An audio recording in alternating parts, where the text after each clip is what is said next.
Hello and welcome to the Creabea Knitting Podcast.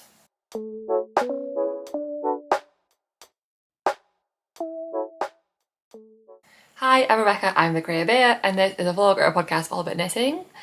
And today I'm doing something a little bit different. I thought I would chat to you about some of my knitting essentials, so some tools and equipment that I use every single day in knitting and why I love them so much.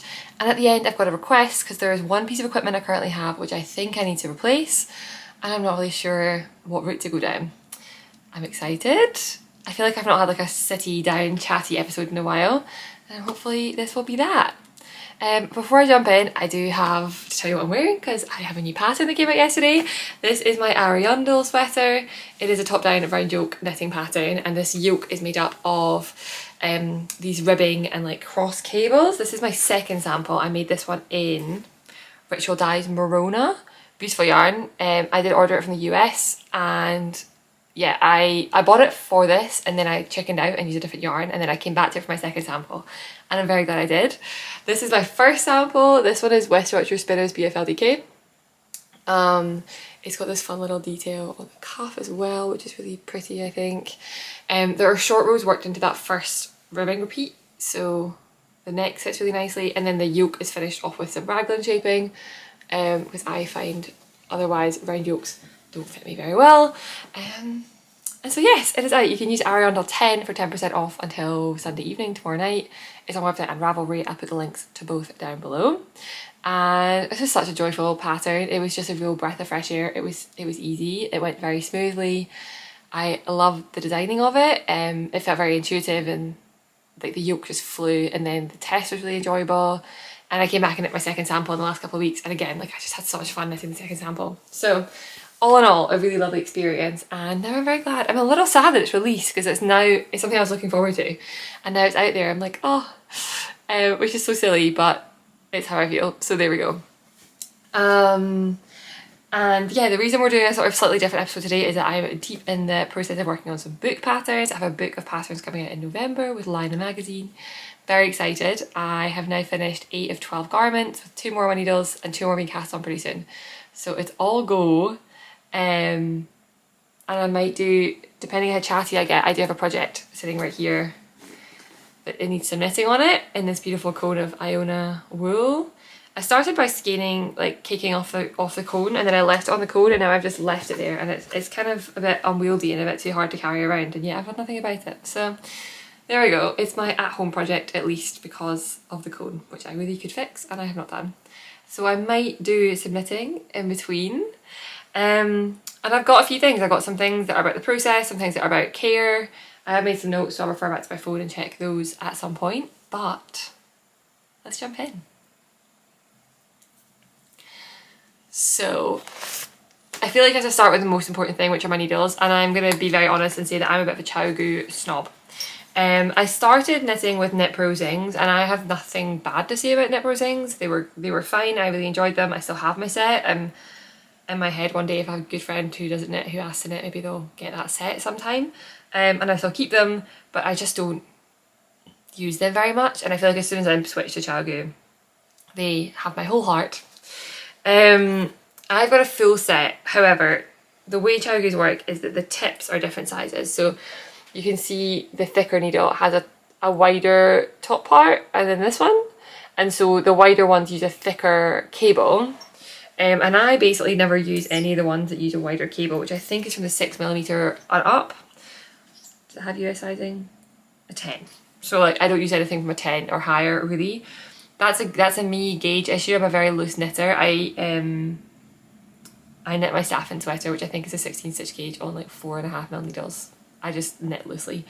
So I really use everything between 3.25 and like 4 very, very often. And I've got duplicates, and I think I even had like, it would surprise me, I've got like 4 sets of 3.5mm. I just use them a lot. I also have some of the Chiaogoo bamboos. There are some scenarios, I've just got like one small set, so I think that just runs up to a 4.5 maybe, or a 5. I think a 4.5. There are some scenarios where I just struggle to get gauge with a metal tip, it's just too slippery, so I've got the bamboos for that, and I like that I can change them onto the same cord. I think the best thing about Chiaogoos is their cord. I've got these red lace cords. They have like a wire in them, so I mean they curl because I keep them curled, but that's also fine for my projects, but they don't kink or like come out of shape at all. And they are really, really, really great. So yeah, I'm a Chiaogoo snob. I also have a shorty set, so they come in the full tips. So the ones that I have in here are 4-inch tips that I like to use. The shorty sets come in a 3 and a 2-inch set. I removed all my 2-inch ones. I don't use the 2 inches. And then again, I've got some duplicates in there, so I think I might have a couple of extra sets of 3.5, 3.75, maybe even 4s. And I keep them in the pouch they came in. I meant to pick them up, but they're downstairs. And yeah, I use them all the time. I think if I was to purchase again, I don't think I'd purchase a full set. I think I'd only go up to the small set and then just get the larger ones if and when I needed them. I have, for example, somewhere in here, like 10mm needle, which I have never used. Oh, so that's a 9, but there's also a 10. Never used it. Don't imagine I'll use it anytime soon. So I probably don't need that full set, but that's okay. And yeah, love a Chiaogoo, really, and use them for, I've got a few standalone sock needles that are also Chiaogoos, but yeah. And then what they're held in, I think is quite cool. I think everyone that loves, like, I feel like Chiaogoo has a very strong support network of people who really love them, but I feel like this case is underrated. Nothing I'm going to talk about today is at all sponsored. It's just stuff that I use. I'm pretty sure none of this has ever been gifted. Like, I mentally ran through it beforehand, and I'm pretty sure every single thing I'm showing you is stuff I've fully paid for and I would pay for again. And my kind of criteria is like, would I, if I lost this, would I replace it with the same thing? And for all of this, the answer is yes. So that was my criteria for selecting these items.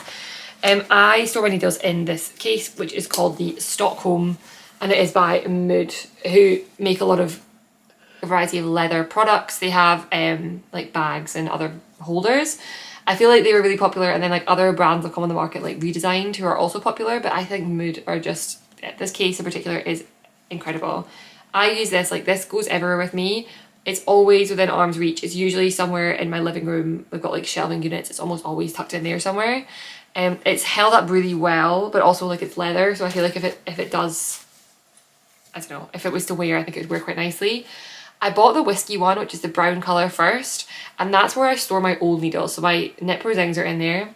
I prefer the black. I just think I personally, like, my handbag is black, and I don't know, I wear a lot of black, so I like having the black more.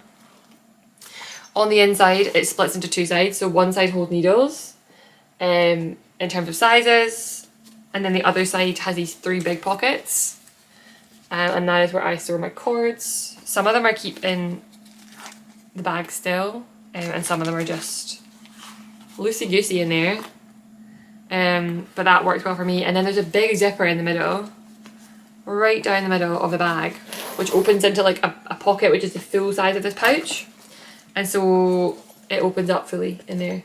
And I just keep things that I rarely use but are sometimes helpful. I've got some like swivel cords which I really never use, some spare stitch markers, some like toppers and stuff. And this is just, it's so utile. It's honestly, it's the number one, like if everyone's asking for like a gift recommendation. They're pricey, but like I do think that there are some leather cases out there that are so expensive, like hundreds of pounds. I think this was when I bought it 70. And they now have Muud XL, which I don't know what the XL contains, but like it's just so good. So if I lost this, I would be pretty gutted, mostly because it has all my needles inside too.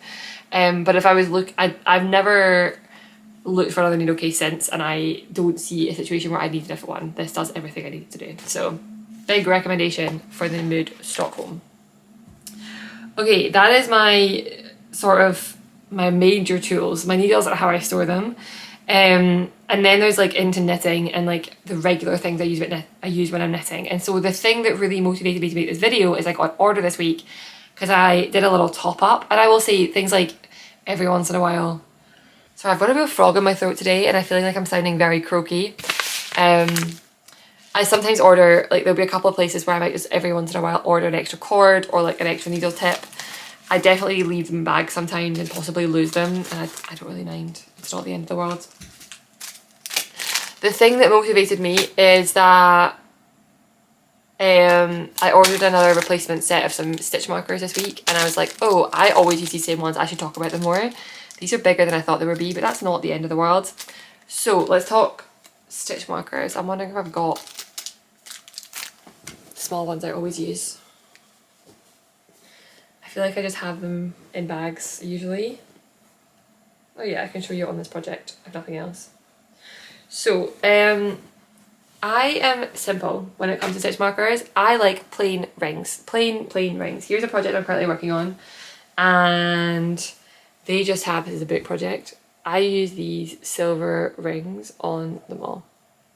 I feel like when I learned to knit, one of the videos I watched used these, and I thought it was like the most chic thing I'd ever seen, just like plain metal rings and nothing fancy, and so it's what I've done every single time since. I also love the uniformity of it. So like right here, this is a cable project. I'm using markers. This is my underarm moss stitch panel, and so I'm using plain stitch markers either side, and then I use a distinct beginning of round marker. So that is my like preferred method. Now this is also not a plug, I get all my plain ones from one Etsy shop called Rebecca's Room, which I stumbled across one day and I've ordered from a few times since. They're really well priced. You can get them with a tin or you can get them in these little bags, and I've got enough tins now that I get a few bags. This is my fault for not checking. I thought these were the same size. I like gold more than silver. I thought these were the same size as the one I've got. They are a little bigger, so they are pretty big. They would, I presume, fit up to like an 8mm. I think my other ones maybe fit up to like a 5mm. And then I got some minis as well in this like little twist. I lose these everywhere, so I think every 6 months I usually order like this and order like a little pack, and just update them. And I think each of these is like 20 in them, and maybe it's £5. They do other fancy ones, but I just don't, yeah, I just don't really care. And so they just look like, oh. The lighting in here is, I'm right in front of a window and it's very grey outside, so it's all very flat, weird lighting today. Oh, there we go. So they are just plain gold rings. They're snag free, so like there's no seam on them, they don't catch anywhere. And then if I do want fancier stitch markers, like I do like a fancy beginning of round marker. My preferred place to get them is Knit and Living, which is a UK based shop. They make like very fun, again, quite simple ones that have things like, I got like an acorn there or like a bow, or they do quite a lot of fun ones that just have a distinctive little gemstone. Here we go. And that's what I tend to use. So those are my stitch markers. I use a lot of markers. I chop markers into everything. I use markers when I'm counting stitches. Like if I'm counting cast on, I use markers. Obviously Raglan's markers, things like pattern repeats markers. So I'm using them all the time. And so I just have loads of them. I keep them, I should have brought this actually, I left it downstairs. I keep them on, I once did an order, or did I get a freebie? I think I got a box from Kilburn Woolens in the US with like a sample set. And they sent me what kind of looks like a carabiner, but it's like a little silver carabiner where you like screw it open and close. And I keep all my round markers on there, and I keep that in my notions pouch, and I really like it. And I've looked to order it again, they don't have it, but I would order a plain carabiner in the future. And it's really nice because you can like clip it into the inside of knitting bags and stuff. Otherwise I just use like plain little metal tins. And all my notions pouches, I usually have like 3 or 4 notions pouches, and every single one has a needle, a pair of scissors, a box of stitch markers, and a try-on cord. I'm thinking of something else that I'm forgetting, a try-on cord. On that note of stitch markers though, I think that the unspoken heroes of my stitch marker collection are light bulb stitch markers. I use these all the time. I use them so much. I use them like if I'm in a pinch. I don't like use them for like beginning of round and stuff, but like if I'm in a pinch I will use them for that. I use them for counting just about everything, so like counting decreases, like usually I've been knitting, but I do find them really helpful for that. And the number one way that I use these is, I'm working on this project and say I wanted to borrow these needles, I would pull this out, I'd put my lightning bulb marker through the circles on like the little adjustment hoops on each needle, and then like close off my needles like that. It's usually easier, I'm just making this hard for myself, and then I would just twist my needles off. I do this all the time. Sometimes I'll be swatching and I'll be like, I just need that needle size, and then it's just all attached and safe. And also I find that if I'm like working a yoke, I should put the big needle back on the right side. That side's the big needle. I also find that if if I'm working a yoke and I'm changing up to a bigger cord, what I'll do is put a line, like almost like a stopper, I'll put a lightning marker through the end of the old cord and through the end of the new cord, and I'll just change my needles around. So I've got like 4 ends but 2 needles, and each of the loose ends I'll put a marker so I don't lose stitches off the end. And I find it works really, really well. So I always have a little stash of these in all my bags. I bought a pack of like 500 of these at a stationery shop, I think, maybe online, and they're just on my desk, and again I lose them all the time. I like the gold ones because again I like things being quite simple, and yeah, that's one of the things. And so what I usually do is I have like one main marker and I'll hang like 7 or 8 off of them, and all my knitting bags will also have just like this in them, like a little bunch of lightning markers. Geez, yeah, everything's out of focus today, but you don't need to see that, it's just some lightning markers. I love them, I use them all the time, and I use them for like situations that you would otherwise, I don't know, it feels a very like multi-purpose tool. The last thing I want to talk about in terms then of equipment are project bags. And I have a newfound favourite project bag, and I keep using the same ones and I keep not switching out the project bag, and that is the Mille Bag by Strikkefeber. I have 2 of them here. They are both actually, the 2 I've got here are very similar in colours. This one's mostly empty so because I've got the project out, so I'll show you this one. Oh, there we go. That is what my normal... Are they bigger? No. I was like, these gold markers are definitely bigger. Those gold markers are exactly the same size as the markers I currently have.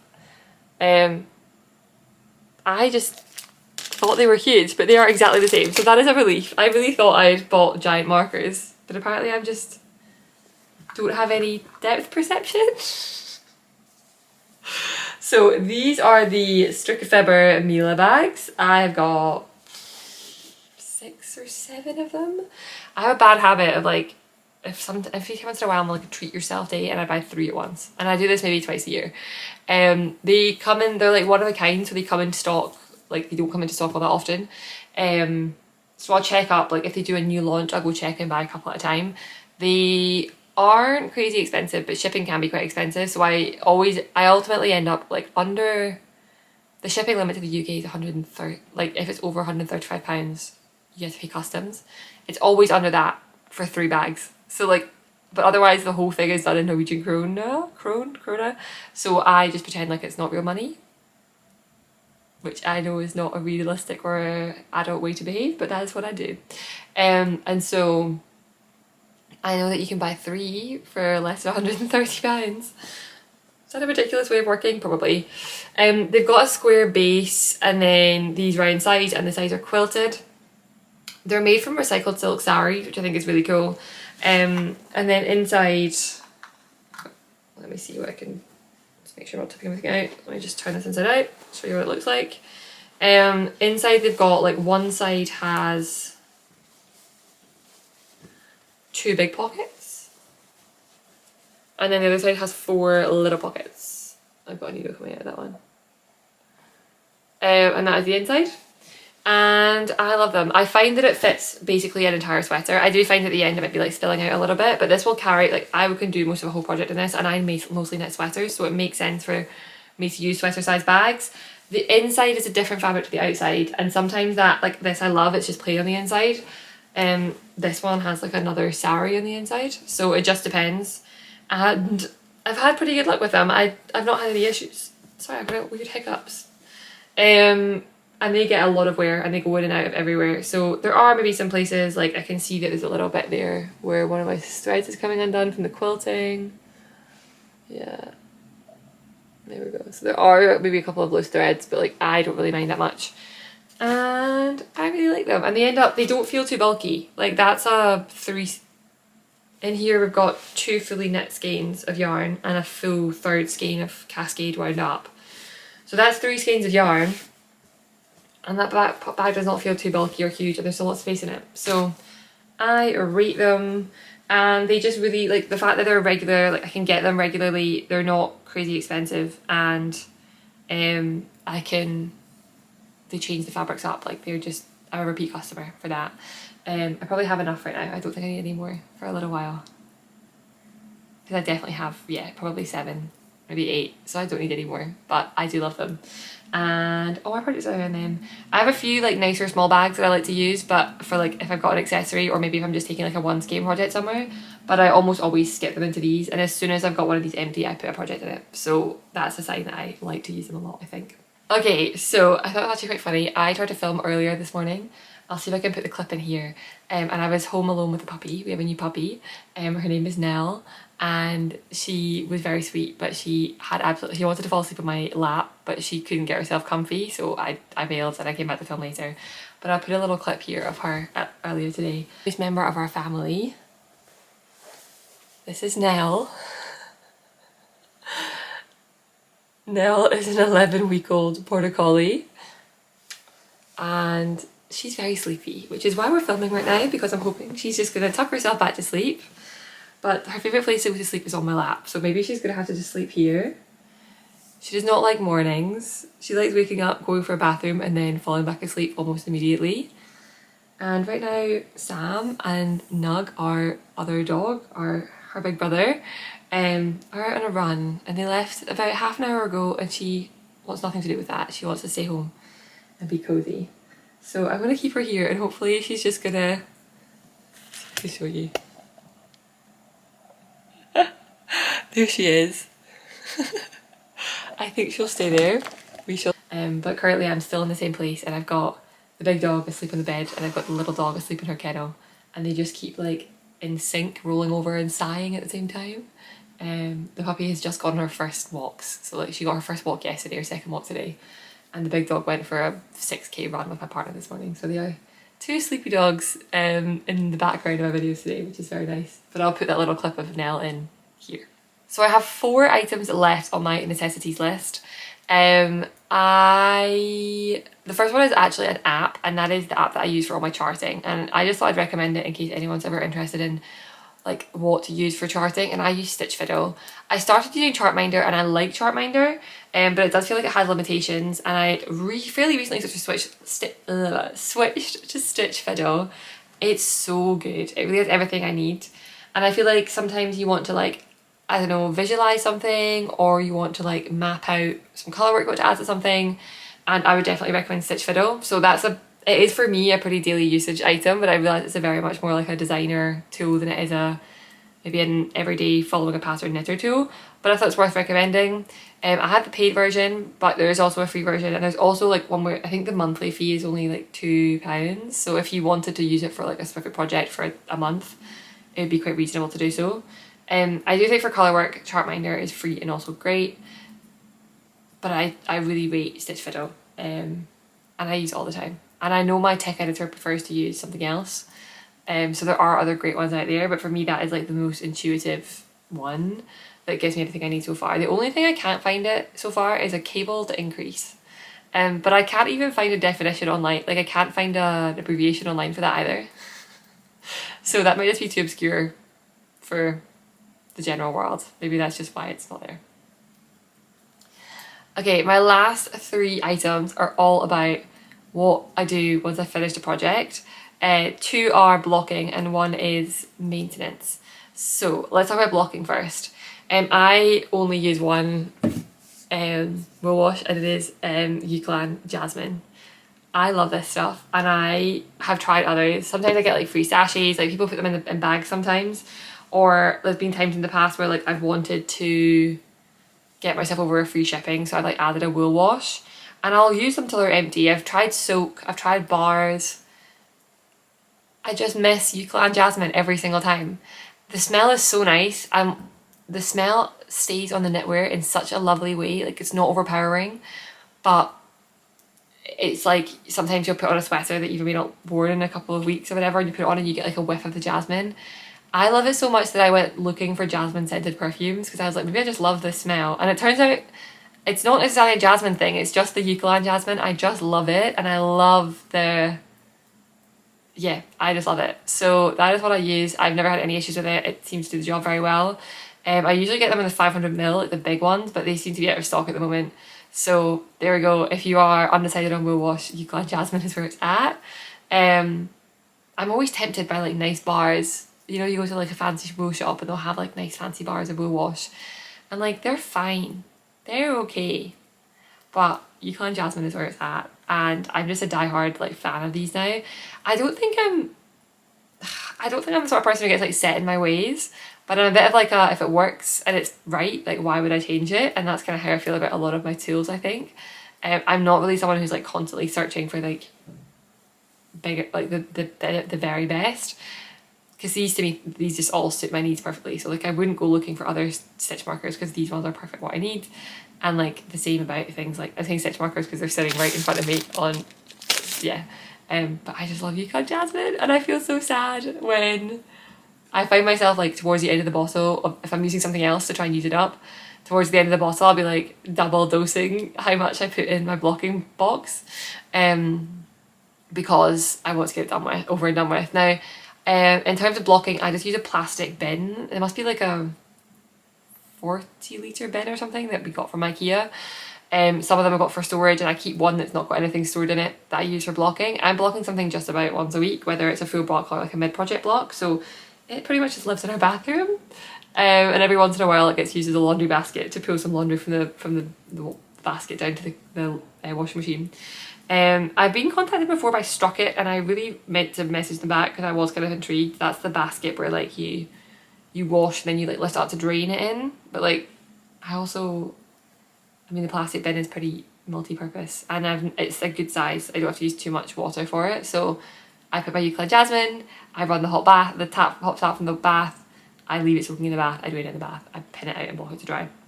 And then pinning out and blocking. So I used to be a pin person. I was a T-pin girly, and one day I added some blocking combs to my basket, and since the day that they arrived I have never once used a T-pin to block anything ever again. I've never gone looking for T-pins. I use blocking combs all the time. They're just so much better, and I find it hard to explain why they're so much better. I think the main reason for me is that, so these are blocking combs, I think they're called. These are the Knit Picks ones. I got them from Wool Warehouse. I think again I added them to an order to get free shipping. They come in these like rainbow of colours, and the box comes with some big ones, which have I guess 8 pins. Yeah, and then some half size ones which have got 4 pins. You see those? And I think the thing is like I'm almost always blocking something in a straight line. Again, I knit a lot of garments, so I'm not knitting like circular shawls. So I generally want to like block out a shoulder seam, block a sleeve, block a neckline. I want things to be very even and where they're meant to be. And these have just absolutely done the job every single time. I feel like if I was with T-pins, I was like repositioning things and like trying to get it right. But with these, you can like put them in and you just put them solid, and then you've got like a line down the side of your sweater, and they're just so good. And it's silly to think that just this makes such a big difference, but it really does. The only downside I have is they come in this little box. This is the lid of the box, I think. And it's got like a foam base, and then you like put them all in. I'm too lazy to put them back in. So mine are always just out on the table like this, and then I lose them. And then I find them when I sit on the sofa in my office and inevitably sit on a blocking pit, like a blocking comb, which is not a very ideal thing to do. But yeah, yeah, they're not very easy storage wise, but otherwise they are so good. And like I say, I have T-pins, they're on my desk, I could reach for them, and I've never once even thought about it since getting the blocking combs. So yeah, something worth trying if you, I mean, I think if you've already got T-pins and they work for you, stick with it. But yeah, I really like them, and I'm surprised at how much of a difference they made. I didn't think they'd be such a big difference, and I really enjoy them. So a vote for me for blocking pins. And my very last tool is not a knitting tool at all, and I actually didn't even get one. I'm just going to describe it to you because I think everyone knows what a disposable razor looks like. However, I use a disposable razor to depill my sweaters. There is one disposable razor that has been in my office drawer for the best part of a year, probably more than a year, with its little protective thing over it, and it's one of the ones that doesn't have the, I make sure to not get one with like a, you know, sometimes they've got like that strip of like balm or whatever on it. I either use one that's not got that, or if I've already got, you know, I'll just peel that part off. And that is what I use to depill my sweaters, and it works like a charm. I bought a fancy depiller a few years ago. I have no idea where it is anymore. I don't think I remember moving house with it, so God knows where I put it. It just didn't work. And I'm sure someone's going to tell me like, oh, you bought a bad one. I bought one with good reviews, and I just find that like it didn't really, Like it'd take off the big pills, but it wouldn't really make things look as good as they were. And I just didn't like it. Now I know you can get like depilling combs and possibly this would do the same thing, but honestly I just use a disposable razor.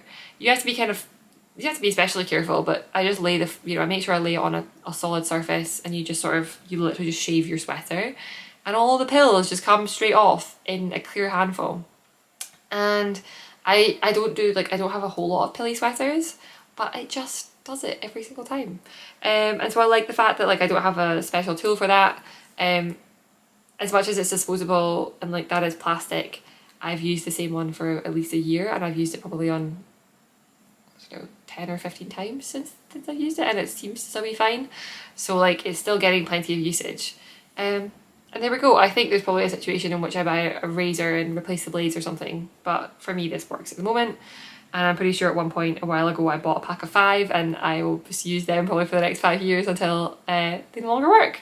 So that is my top secret useful thing.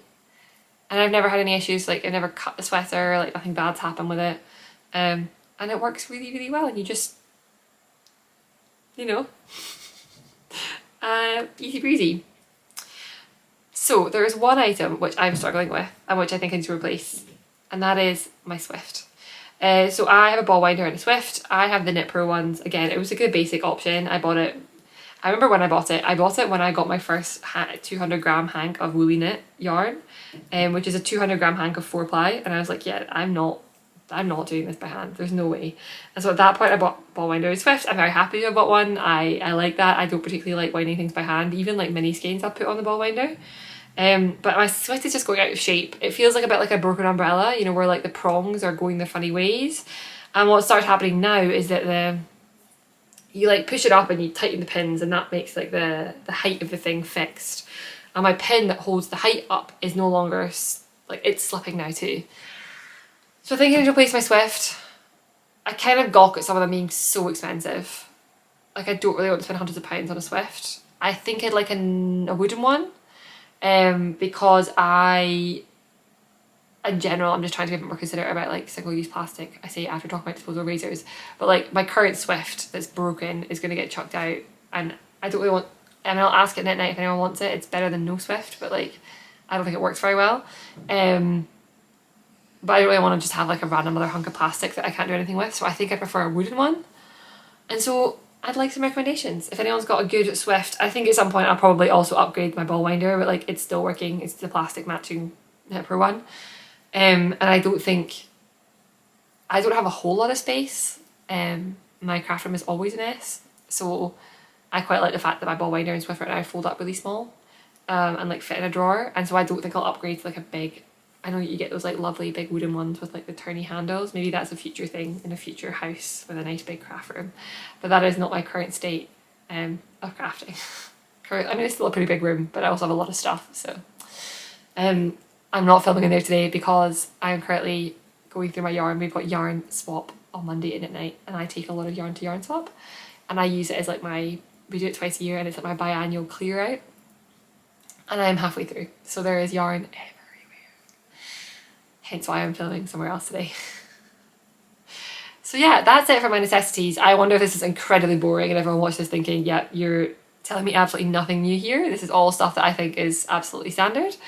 But yeah, I'm curious, are there any gadgets or accessories or things that you feel have like seriously improved your knitting? I think there's a lot of gadgets out there, but like, I don't know, I see them like you try them once and then you never actually use them, or like it's not actually an improved experience. Are there stuff that genuinely improves your knitting experience? I'm laughing. The big dog has spread himself fully over the bed, paws in the air, legs akimbo, bits out to the whole world, fast asleep. Yeah, I'm curious, are there knitting gadgets or like things you use in your daily practice that you really, really rate, that like mean a lot to you and that you really value? Are there things that you've tried that you thought would be great and are actually a bit mediocre and you're like, this made no difference whatsoever? And yeah, are there any things in the episode today that you were surprised by that you would now go and look into, or was this all very, very boring? Please let me know. I'll be back probably in a couple of weeks. I've got at some point I'll need to do a regular podcast episode because I've got a few finished objects, but I'm nearing the end of the book Patterns. We've got 8 of 12 garments done, and 2 more needles, 2 more left to cast on, but the 2 left to cast on are both worsted weight yarn, so they should go pretty quickly. And then 5 accessories still to go. So it's all going pretty well, and I've got a lot of other stuff happening, but I'm starting to make a list on my phone now of every time I'm enjoying the book knitting a lot. I'm really enjoying all the patterns. Some of them I'm really enjoying. But I also am getting distracted. I want to cast on other things. So what I'm trying to do right now is to keep focus, because I just, you know, I'm on a deadline. It has to be finished by the end of April, which right now is feeling fine. I scheduled everything so that it would all be finished by the end of March, in the hope that then I could have some breathing room. I know that it's like a neckline I want to rework. I think I want to make a second sample of something, so I've got some space there. But yeah, I'm making a list of like, I feel it reminds me a little bit of like when you're studying for exams, and then you have to try and stay focused. So like I would make lists of all the things I would do when I didn't have exams to study for anymore. Like, oh, that movie I want to watch. Okay, I'll watch it after my exams. I'll put it on a list. And so that's kind of what I'm doing. I'm making a list of all the things I'll be casting on when I'm no longer on deadline. So yes, it's been lovely to sit and have a chat today. I do miss filming, so I'll have to think of some good topics to come and have some nattering about. And yeah, thank you for watching. I hope you enjoyed. I hope you enjoyed the ARIUNDLE pattern, if that's something of interest to you. And I'll be back at some point in the near future with another episode. Speak to you then. Until then, happy knitting. Bye.